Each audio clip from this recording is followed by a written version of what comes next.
আজকের গল্প রবীন্দ্রনাথ ঠাকুরের লেখা কঙ্কাল। আমরা তিন বাল্যসঙ্গী। যে ঘরে শয়ন করিতাম তাহার পাশের ঘরের দেয়ালে একটি আস্ত নরকঙ্কাল ঝুলনো থাকিত।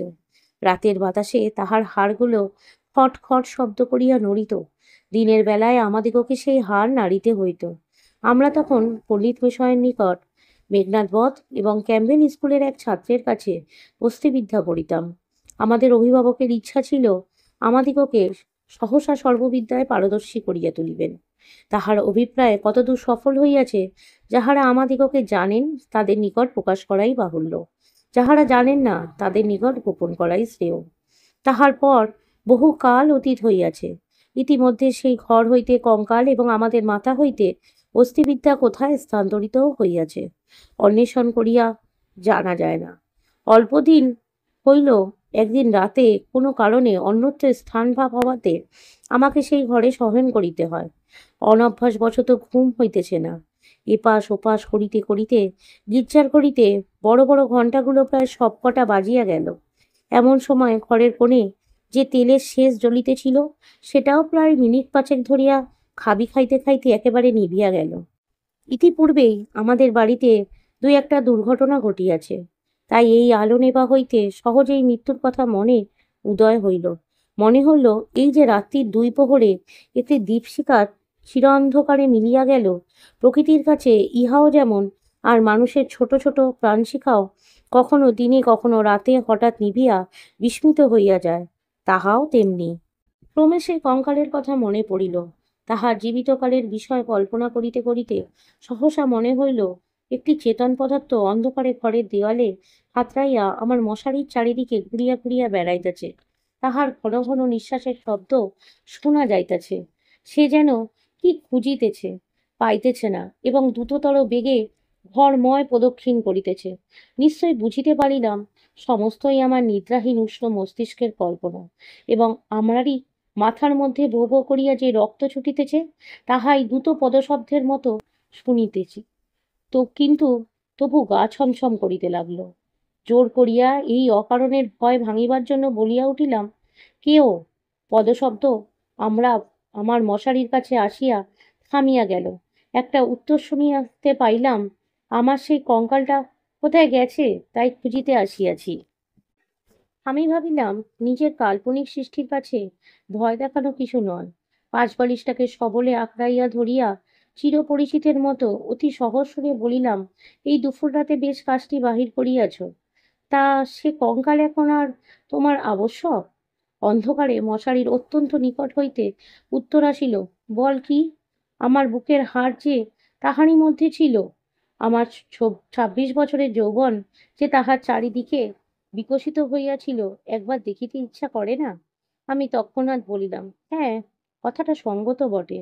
তা তুমি সন্ধান করো গে, যাও, আমি একটু ঘুমাইবার চেষ্টা করি। সে বলিল, তুমি একলা আছো বুঝি? তবে একটু বসি, একটু গল্প করা যাক। 35 বৎসর পূর্বে আমি মানুষের কাছে বসিয়া মানুষের সঙ্গে গল্প করিতাম। এই 35 বৎসরই আমি কেবল শ্মশানের বাতাসে হু হু শব্দ করিয়া বেড়াইতেছে। আজ তোমার কাছে বসিয়া আর একবার মানুষের মতো করিয়া গল্প করি। অনুভব করিলাম আমার মশারির কাছে কি বসিল। নিরুপায় দেখিয়া আমি বেশ একটু উৎসাহের সহিত বলিলাম, সেই ভালো, যাহাতে মন বেশ প্রফুল্ল হইয়া ওঠে, এমন একটা কিছু গল্প বলো। সে বলিল, সবচেয়ে মজার কথা যদি শুনতে চাও তো আমার জীবনের কথাই বলি। গির্জার গড়িতে ঢং ঢং করিয়া 2টো বাজিল। যখন মানুষ ছিলাম এবং ছোট ছিলাম তখন এক ব্যক্তিকে জমের মতো ভয় করিতাম। তিনি আমার স্বামী। মাছকে মসি দিয়া ধরিলে তাহার যেমন মনে হয় আমার সেইরূপ মনে হইত। অর্থাৎ কোনো এক সম্পূর্ণ অপরিচিত জীব যেন বড়শিতে গাঁথিয়া আমাকে আমার স্নিগ্ধ গভীর জন্ম জলাশয় হইতে টান মারিয়া ছিনিয়া লইয়া যাইতেছে। কিছুতেই তাহার হাত হইতে পরিত্রাণ নাই। বিবাহের 2 মাস পরেই আমার স্বামীর মৃত্যু হইল, এবং আমার আত্মীয় স্বজনরা আমার হইতে অনেক বিলাপ পরিতাপ করিলেন। আমার শ্বশুর অনেকগুলো লক্ষণ মিলিয়া দেখিয়া শাশুড়িকে কহিলেন, শাস্তে যাহাকে বলে বিষকন্যা, এই মেয়েটি তাই। সেই কথা আমার স্পষ্ট মনে আছে। শুনিতেছ কেমন লাগিতেছে? আমি বলিলাম, বেশ। গল্পের আরম্ভটি বেশ মজার, তবে শোনো। আনন্দে বাপের বাড়ি ফিরিয়া আসিলাম। ক্রমে বয়স বাড়িতে লাগিল। লোকে আমার কাছেই লুকাইতে চেষ্টা করিত, কিন্তু আমি নিজে বেশ জানিতাম আমার মতো রূপসী এমন যেখানে সেখানে পাওয়া যায় না। তোমার কি মনে হয়? খুব সম্ভব, কিন্তু আমি তোমাকে কখনো দেখি নাই। দেখো নাই কেন? আমার সেই কঙ্কাল। হি হি হি হি হি হি। আমি ঠাট্টা করিতেছি।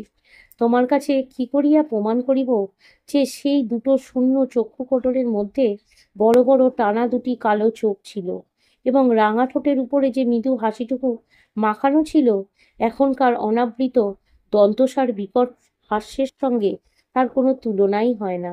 এবং সেই কারখানা দীর্ঘ শুষ্ক অস্থিখণ্ডের উপর এত লালিত্য, এত লাবণ্য, যৌবনের এত কঠিন কোমল নিটোল পরিপূর্ণতা প্রতিদিন পরিস্ফুটিত হইয়া উঠিতেছিল, তোমাকে তাহা বলিতে গেলে হাসি পায় এবং রাগও ধরে। আমার সেই শরীর হইতে যে অস্থিবিদ্যার শিখা যাইতে পারে, তাহা তখনকার বড় বড় ডাক্তাররা বিশ্বাস করিত না। আমি জানি, একজন ডাক্তার তাহার কোনো বিশেষ বন্ধুর কাছে আমাকে কনকচাপা বলিয়াছিলেন।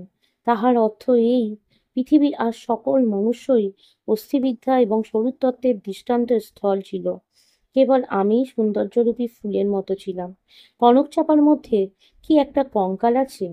আমি যখন চলিতাম, তখন আপনি বুঝিতে পারিতাম যে একখণ্ড হীরা নাড়াইলে তাহার চারিদিক হইতে যেমন আলো ঝকঝক করিয়া উঠে আমার দেহের প্রত্যেক গতিতে, তেমনি সৌন্দর্যের ভঙ্গি নানা স্বাভাবিক হিল্লোলে চারিদিক ভাঙিয়া পড়িত।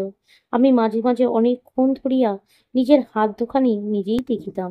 পৃথিবীর সমস্ত উদ্ধত পুরুষের এর মুখে রাস লাগাইয়া মধুরভাবে বাগাইয়া ধরিতে পারে এমন দুইখানি হাত। সুভদ্রা যখন অর্জুনকে লইয়া দীপ্ত ভঙ্গিতে আপনার বিজয় রথ বিস্মিত তিন লোকের মধ্য দিয়া চালাইয়া লইয়া গিয়াছিলেন, তাহার বোধ করি এইরূপ দুখানি অস্থল্য সুডল বাহু, আরক্ত করতল এবং লাবণ্য শিখার মতো অঙ্গুলি ছিল। কিন্তু আমার সেই নির্লজ্জ নিবারণ নিরাভন চিরবৃদ্ধ কঙ্কাল তোমার কাছে আমার নামে মিথ্যা সাক্ষী দিয়েছে। আমি তখন নিরুপায় নিরুত্তর ছিলাম। এর জন্য পৃথিবীর সবচেয়ে তোমার উপর আমার বেশি রাগ।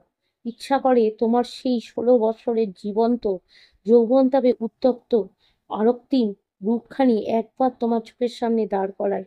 বহুকালের মতো তোমার দুই চক্ষে নিদ্রা ছুটিয়া দিব। তোমার অস্থিবিদ্যাকে অস্থির করিয়া দেশ ছাড়া করি।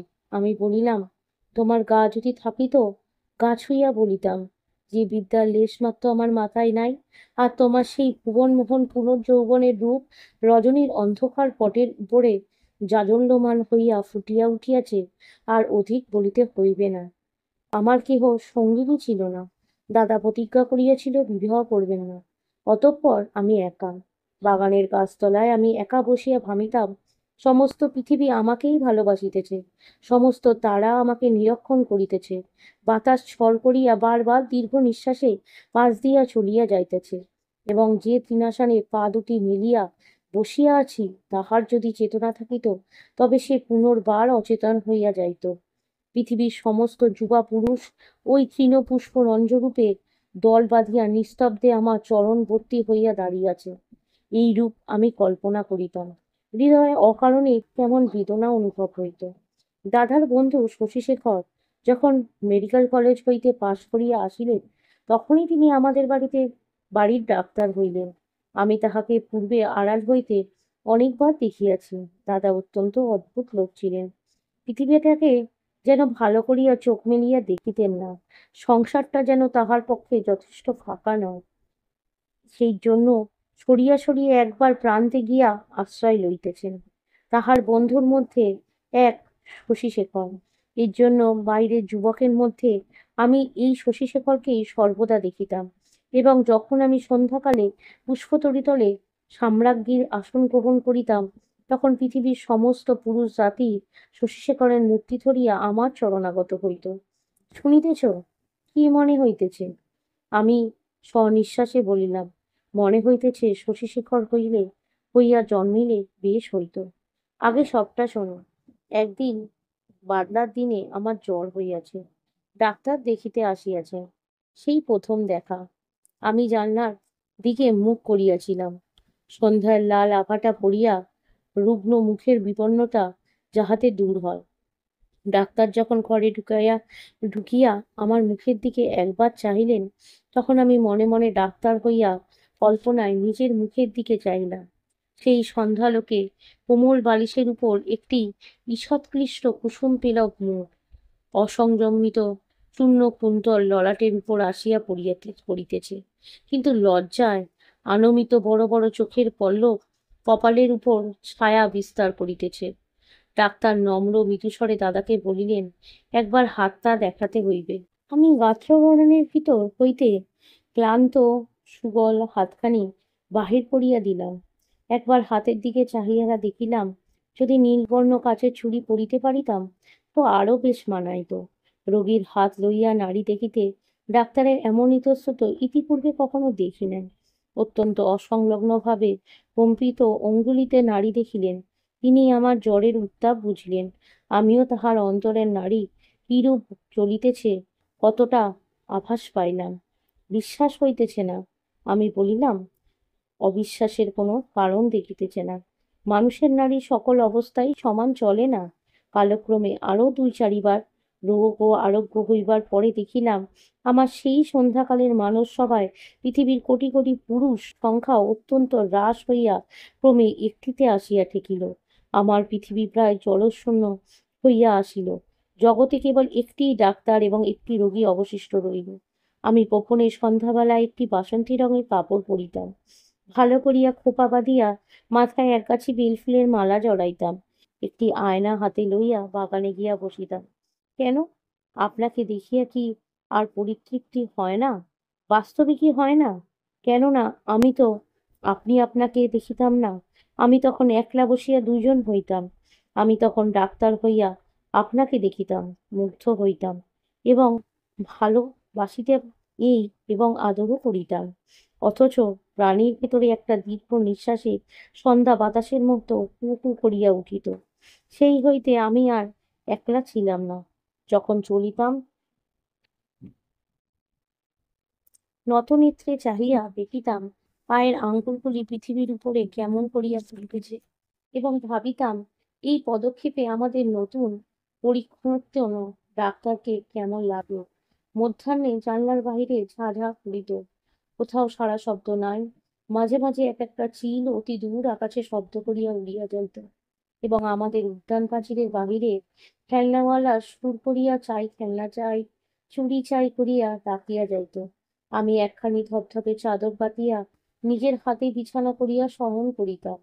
একখানি অনাবৃত বাহু কোমল বিছানার উপরে যেন অনাদরে মেলিয়া দিয়া ভাবিতাম, এই হাতখানি এমন ভঙ্গিতে কে যেন দেখিতে পাইল, কে যেন দুখানি হাত তুলিয়া লইল, কে যেন ইহার আরক্ত করতলের উপর একটি চুম্বন রাখিয়া দিয়া আবার ধীরে ধীরে ফিরিয়া যাইতেছে। মনে করো, এইখানে গল্পটা যদি শেষ হয় তাহা হইলে কেমন হয়? আমি বলিলাম, মন্দ হয় না। একটু অসম্পূর্ণ থাকে বটে, কিন্তু সেইটুকু আপন মনে পূরণ করিয়া লইতে বাকি রাতটুকু বেশ কাটিয়াই যায়। কিন্তু তাহা হইলে গল্পটা যে বড় গম্ভীর হইয়া পড়ে। ইহার উপহাসটুকু থাকে কোথায়? ইহার ভিতরকার কঙ্কালটা তাহার সমস্ত দাঁত কটি মেলিয়া দেখা দেয় কই? তাহার পরে শোনো। একটুখানি পসার হইতেই আমাদের বাড়ির একতলায় ডাক্তার তাহার ডাক্তারখানা খুলিলেন। তখন আমি তাহাকে মাঝে মাঝে হাসিতে হাসিতে ঔষধের কথা, বিষের কথা, কি করিলে মানুষ সহজে মরে, এই সকল কথা জিজ্ঞাসা করিতাম। ডাক্তারির কথায় ডাক্তারের মুখ খুলিয়া যাইত। শুনিয়া শুনিয়া মৃত্যু যেন পরিচিতি ঘরের লোকের মতো হইয়া গেল। ভালোবাসা এবং মরণ, কেবল এই দুটোকেই পৃথিবীময় দেখিলাম। আমার গল্প প্রায় শেষ হইয়া আসিয়াছে, আর বড় বাকি নাই। আমি মৃদুস্বরে বলিলাম, রাত্রিও প্রায় শেষ হইয়া আসিল। কিছুদিন হইতে দেখিলাম ডাক্তারবাবু বড় অন্যমনস্ক, আর আমার কাছে যেন ভারী অপ্রতিভ। একদিন দেখিলাম তিনি কিছু বেশি রকম সাজসজ্জা করিয়া দাদার কাছে তাহার জুড়ি ধার হইবে, রাত্রে কোথায় যাইবে। আমি আর থাকিতে পারিলাম না। দাদার কাছে গিয়া নানান কথার পর জিজ্ঞাসা করিলাম, হ্যাঁ দাদা, ডাক্তারবাবু আজ জুড়ি লইয়া কোথায় যাইতেছে? সংক্ষেপে দাদা বলিলেন, মরিতে। আমি বলিলাম, না, সত্য করিয়া বলো না। তিনি পূর্বাপেক্ষা কিঞ্চিৎ খোলসা করিয়া বলিলেন, বিবাহ করিতে। আমি বলিলাম, সত্য নাকি? বলিয়া অনেক হাসিতে লাগিলেন। অল্প অল্প শুনিলাম, এই বিবাহে ডাক্তার 12,000 টাকা পাইবে। কিন্তু আমার কাছে এ সংবাদ গোপন করিয়া আমাকে অপমান করিবার তাৎপর্য কি? আমি কি তাহার পায়ে ধরিয়া বলিয়াছিলাম যে এমন কাজ করিলে আমি বুক ফাটিয়া মরিব? পুরুষদের বিশ্বাস করিবার জো নাই। পৃথিবীতে আমি একটিমাত্র পুরুষ দেখিয়াছি এবং এক মুহূর্তে সমস্ত জ্ঞান লাভ করিয়াছি। ডাক্তার রোগী দেখিয়া সন্ধ্যার পূর্বে ঘরে আসিলে আমি প্রচুর পরিমাণে হাসিতে হাসিতে বললাম, কি ডাক্তার মহাশয়, আজ নাকি আপনার বিবাহ? আমার প্রফুল্লতা দেখিয়া ডাক্তার যে কেবল অপথিত হইলেন তাহা নহে, ভারী বিমর্ষ হইয়া গেলেন। জিজ্ঞাসা করিলেন, বাজনাবাদ্য কিছু নাই যে? শুনিয়া তিনি ঈষৎ একটু নিঃশ্বাস ফেলিয়া বলিলেন, বিবাহ ব্যাপারটা কি এতই আনন্দের? শুনিয়া আমি হাসিয়া অস্থির হইয়া গেলাম। এমন কোথাও তো কখনো শুনি নাই। আমি বলিলাম, সে হইবে না, বাজনা চাই, আলো চাই। দাদাকে অমনি ব্যস্ত করিয়া তুলিলাম যে দাদা তখনই রীতিমতো উৎসবের আয়োজনে পবিত্র হইলেন। আমি কেবলই গল্প করিতে লাগিলাম। বধূ ঘরে আসিলে কি হইবে, কি করিব জিজ্ঞাসা করিলাম, আচ্ছা ডাক্তার মহাশয়, তখনও কি আপনি রোগীর নাড়ি টিপিয়া বেড়াইবেন? আমি মানুষের, বিশেষত পুরুষের মনটা দৃষ্টিগোচর নয়, তবে আমি শপথ করিয়া বলিতে পারি কথাগুলো ডাক্তারের বুকে সেলের মতো বাজিতেছিল। অনেক রাত্রে লগ্ন। সন্ধেবেলায় ডাক্তার ছাতের উপর বসিয়া দাদার সহিত দুই এক পাত্র মদ খাইতেছিল। দুজনেরই অভ্যাসটুকু ছিল। ক্রমে আকাশে চাঁদ উঠিল। আমি হাসিতে হাসিতে বলিলাম, ডাক্তার মহাশয়, ভুলিয়া গেলেন নাকি যাত্রার যে সময় হইয়াছে? এখানে একটা সামান্য কথা বলা আবশ্যক। ইতিমধ্যে আমি গোপনে ডাক্তারখানায় গিয়া খানিকটা গুড়া সংগ্রহ করিয়া আনিয়াছিলাম। সেই গুড়ার কিয়দংশ শুধুমাত্র অলক্ষিতে ডাক্তারের গ্লাসে মিশাইয়া দিয়েছিলাম। কিন্তু কোন গুড়া খাইলে মানুষ মরে ডাক্তারের কাছে শিখিয়াছিলাম। ডাক্তার এক চুমুকে গ্লাসটি শেষ করিয়া কিঞ্চিৎ আর্দ্র গদগদ কণ্ঠে আমার মুখের দিকে মর্মান্তিক দৃষ্টিপাত করিয়া বলিল, তবে চলিলাম। বাঁশি বাজিতে লাগিল। আমি একটি বেনারসি শাড়ি পরিলাম। যতগুলো গয়না সিন্ধুকে তোলা ছিল সবগুলো বাহির করিয়া পড়িলাম। শীতে বড় করিয়া সিঁদুর দিলাম, আর সেই বকুলতলার বিছানাও পাতিলাম। বড় সুন্দর রাত্রি। ফুটফুটে জ্যোৎস্না সুপ্ত জগতের ক্লান্তি হরণ করিয়া দক্ষিণের বাতাস বহিতেছে। জুঁই আর বেল ফুলের গন্ধে সমস্ত বাগান আমোদ করিয়াছে। বাঁশির শব্দ যখন ক্রমে দূরে চলিয়া গেল, জ্যোৎস্না যখন অন্ধকার হইতে আসিতে লাগিল, সেই তরুপল্লব আকাশ ও আজন্মকালের করদুয়ার লইয়া পৃথিবী যখন আমার চারিদিক হইতে মায়ের মতো নিড়া যাইতে লাগিল, তখন আমি নেত্র নিমীলন করিয়া হাসিলাম। ইচ্ছে ছিল যখন লোকে আসিয়া আমাকে দেখিবে, তখন এই হাসিটুকু যেন রঙিন নেশার মতো আমার ঠোঁটের কাছে লাগিয়া থাকে। ইচ্ছা ছিল যখন আমার অনন্ত রাত্রির বাসর ঘরে ধীরে ধীরে প্রবেশ করিব, তখন সেই হাসিটুকু এখান হইতেই মুখে করিয়া লইয়া যাইব। কোথায় ভাসর ঘর? আমার যে বিবাহের বেশ কোথায়? নিজের ভিতর হইতে একটা খটখট শব্দ জাগিয়া দেখিলাম, আমাকে লইয়া তিনটি বালক হস্তিবিদ্যা শিখিতেছে। বুকের যেখানে সুখ দুঃখ ধুক ধুক করিত এবং যৌবনের পাপড়ি প্রতিদিন একটি একটি করিয়া প্রস্ফুটিত হইত, সেইখানে বেত্র নির্দেশ করিয়া কোন অস্থির কি নাম মাস্টার শিখাইতেছে। আর সেই যে অন্তিম হাসিটুকু ওষ্ঠের কাছে ফুটিয়া তুলিয়াছিলাম, তাহার কোনো চিহ্নই দেখিতে পাইতেছিলাম না। গল্পটা কেমন লাগিল? আমি বলিলাম, গল্পটি বেশ প্রফুল্লকর। এমন সময় প্রথম কাক ডাকিল। জিজ্ঞাসা করিলাম, এখনো আছো কি? কোনো উত্তর পাইলাম না। ঘরের মধ্যে ভোরের আলো প্রবেশ করলো।